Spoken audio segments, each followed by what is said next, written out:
In 2021, tokenization sounded like one of those crypto words people used when they had no product and too much funding. Then, BlackRock showed up, Apollo, and Goldman Sachs. Suddenly, the joke stopped being funny.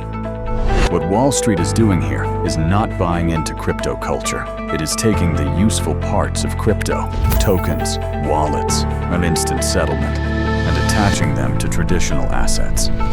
Welcome to Block Docs, where we strip away the noise to expose the raw truth of crypto and global finance. Hit subscribe to track the money with us, and let's get straight to the story. Tokenization is simple in theory. You take a real asset, a treasury bill, a money market fund, a corporate bond, private credit, and issue a blockchain token representing a legal claim on it. The pitch is faster settlement, cleaner ownership records, easier transfer, and eventually, assets that move with the speed of stablecoins. But most tokenized finance today is not pure DeFi. It is a hybrid system. The token lives on-chain. The legal rights, custody, compliance, and redemptions stay off-chain inside traditional institutions. The blockchain handles movement. The old system still handles trust. That is why the first serious players were not crypto founders. They were firms like Franklin Templeton, BlackRock, Apollo, Goldman Sachs, institutions that already knew how to issue products, control distribution, and satisfy regulators. And the timeline matters. Franklin Templeton launched a blockchain-powered U.S. government money fund in 2021. BlackRock launched BUIDL in March 2024. By July 2025, Goldman Sachs and BNY were building tokenized access to money market funds for institutions. This stopped being an experiment a while ago. Franklin Templeton made the first real move in 2021. It launched a blockchain-powered U.S. government money fund, beginning with roughly $1.4 million in seed capital. At the time, most of crypto barely cared. But Franklin was testing something important.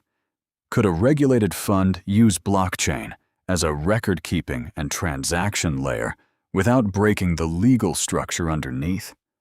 Less revolution, more infrastructure. Then BlackRock arrived. They launched BUIDL on Ethereum, the BlackRock USD Institutional Digital Liquidity Fund. The product held cash, U.S. Treasury bills, and repo agreements. Entry was restricted, with a $5 million minimum investment for qualified purchasers. That made the message even louder.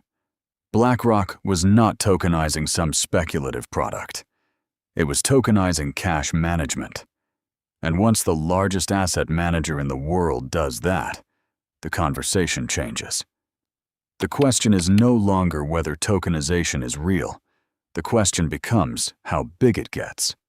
The market followed. Reuters cited RWA.XYZ data showing tokenized U.S. Treasuries at about $2.4 billion in October 2024. By July 2025, tokenized U.S. Treasuries, bonds, and cash-equivalent products had reportedly grown to roughly $6.75 billion. Here is the part most people leave out.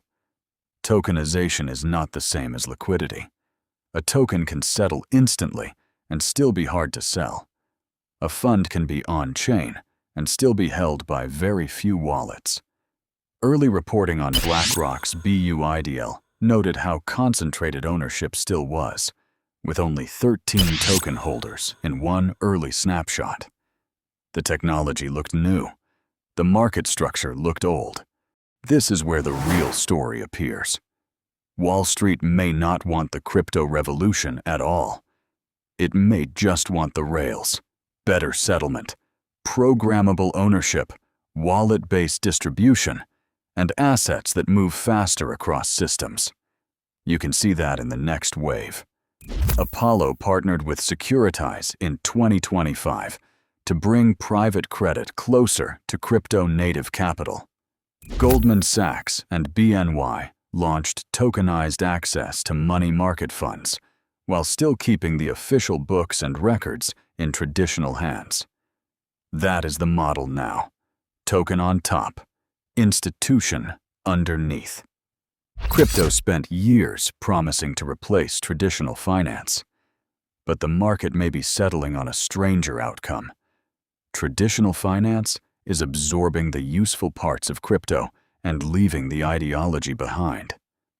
Step by step, the market moved from theory to infrastructure. That does not prove tokenization will democratize finance. It may do the opposite. It may make markets more efficient while keeping them just as gated, just as concentrated, and just as controlled by institutions as before. So the real conclusion is this: Wall Street is not tokenizing assets because it suddenly believes in crypto freedom.